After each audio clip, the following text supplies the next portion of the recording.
नमस्कार, सुगम मार्गदर्शन पे आपका स्वागत है। आज मैं बात करूंगी उन लोगों के लिए जिनका विवाह जो है बहुत अधिक विलंब हो रहा है और उनका रिश्ता नहीं हो पा रहा है या फिर बार बार रिश्ता टूट रहा है। तो ऐसे लोगों को क्या करना चाहिए? हो सकता है आपने इसके पहले बहुत सारे उपाय किए हो, बहुत सारी जो वो शादी के लिए मंत्र बताए जाते हैं वो जपा हो, पर आपने यदि ये उपाय नहीं किया तो यकीन मानिए आपके द्वारा किया गया कोई भी उपाय सफल नहीं होगा। कारण बताती हूँ आपको। देखिए, विवाह के लिए जो जिम्मेदार ग्रह माना जाता है, यानी कि जिसकी स्थिति आपकी कुंडली में यदि सही है तो आपके शीघ्र विवाह के योग बनते हैं। और यदि ये ग्रह जिसकी मैं बात कर रही हूँ, यदि इसकी स्थिति आपकी कुंडली में सही नहीं है तो आप चाहे जितने मंत्र जपे, कुछ भी करे, आपको शीघ्र विवाह के योग नहीं बनते हैं।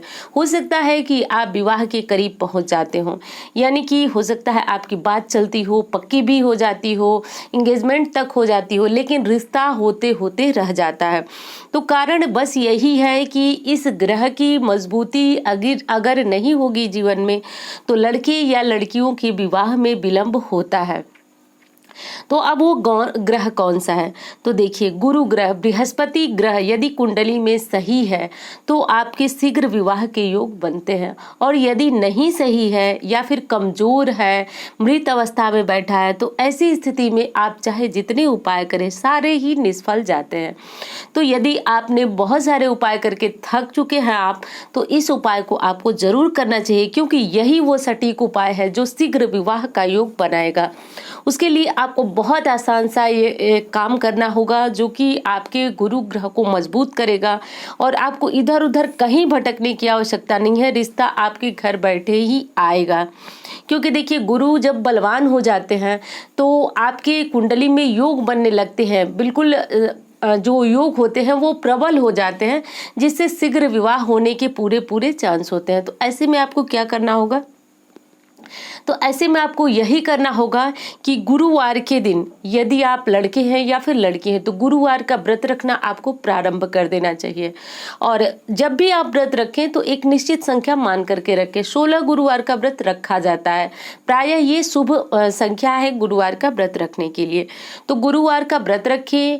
और दूसरी चीज है कि पीले वस्त्र आपको गुरुवार के दिन जरूर पहनना चाहिए। प्रायः लोग रिश्ते की तैयारी करते हैं, शादी के लिए परेशान होते हैं और गुरुवार के दिन काले, नीले इस तरह के वस्त्र पहनते हैं। तो इससे आपको एकदम ध्यान रखना होगा कि आज गुरुवार है और आज पीला या फिर केसरिया रंग ही आपको धारण करना है। इस बात का ध्यान रखें। अब बात करती हूँ मेन उपाय की। तो देखिए, गुरुवार के दिन जो सुहागिन महिलाएं हैं या प्रायः बच्चियां हैं, उनको मना किया जाता है कि गुरुवार के दिन बाल न धोएं, बालों के ऊपर से पानी न डालें। और जिसका विवाह जो है वह नहीं हो रहा है, अब उसके लिए क्या करना है? तो उसके लिए गुरुवार के दिन पानी में हल्दी डाल करके और ओम नमो भगवती वासुदेवाय इस मंत्र को बोलते हुए लड़की हैं या लड़के स्नान जरूर करें। तो प्रायः लड़के जो है सिर के ऊपर से स्नान किसी भी दिन करें, उनको कोई बाध्यता नहीं है, परंतु लड़कियां हैं तो उनको गुरुवार के दिन मना किया जाता है, ध्यान दीजिए।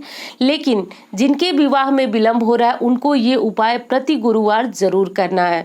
कही जाती है, शास्त्र के अनुसार ये बात बताई जाती है कि लगन जो है वह उनके ऊपर चलने लगती है यदि वो हल्दी वाले जल से स्नान करते हैं। कारण ये है कि गुरु ग्रह आपका मजबूत होने लगता है। तो ऐसा बहुत दिनों तक नहीं करना है आपको, कम से कम 11-12 गुरुवार ऐसा करते करते आप देखेंगे कि कोई ना कोई ऐसा रिश्ता आएगा जिससे आपके शीघ्र विवाह के योग बनने लगते हैं।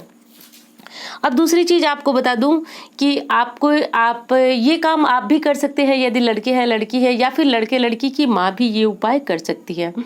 गुरुवार के दिन आपको क्या करना है कि एक पीला कपड़ा ले लेना है, उसमें हल्दी की कुछ गांठें ले लेनी है, 11, 21, 51, या फिर इस तरह से नहीं लेना चाहते तो 1.25 पाव हल्दी ले लें और 1.25 किलो हल्दी ले लें। जितनी तो हल्दी, चने की दाल, मैंने बता दिया आपको कि चाहे तो आप हल्दी की कुछ गांठें भी ले सकते हैं, किलो में भी ले सकते हैं, तो जो भी आपकी सुविधा हो।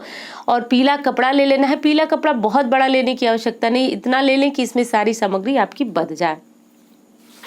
तो पीला कपड़ा ले लीजिए, हल्दी ले लीजिए, चने की दाल ले लीजिए और ये सारी सामग्री और ले करके आपको लक्ष्मी नारायण मंदिर ढूंढना है।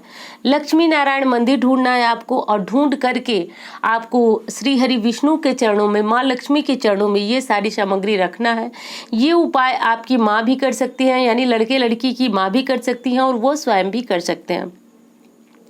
ये काम आपको 16 गुरुवार करना है। अब शास्त्र की कहें तो 16 गुरुवार के अंदर ही निश्चित रूप से आपके विवाह के योग बनने लगते हैं। यदि विवाह नहीं हो पाता है तो निश्चित तौर से आपका रिश्ता पक्का जरूर हो जाता है। ये अस्थायी हो जाता है कि आपका विवाह किस घर में होना है, किससे होना है, ये आपको जरूर ज्ञात हो ही जाता है। तो ये उपाय जो है एकदम आसान है और दूसरी चीज इसमें बहुत ज्यादा खर्च भी नहीं है। और अगली चीज बता दूं तो शादीशुदा जो जीवन होता है वो भी बृहस्पति के कारण ही डगमगाता है, खराब होता है। तो यदि ये उपाय आप करते हैं तो आपके जीवन में, यानी कि शादीशुदा जोड़े के जीवन में प्रेम बना रहता है।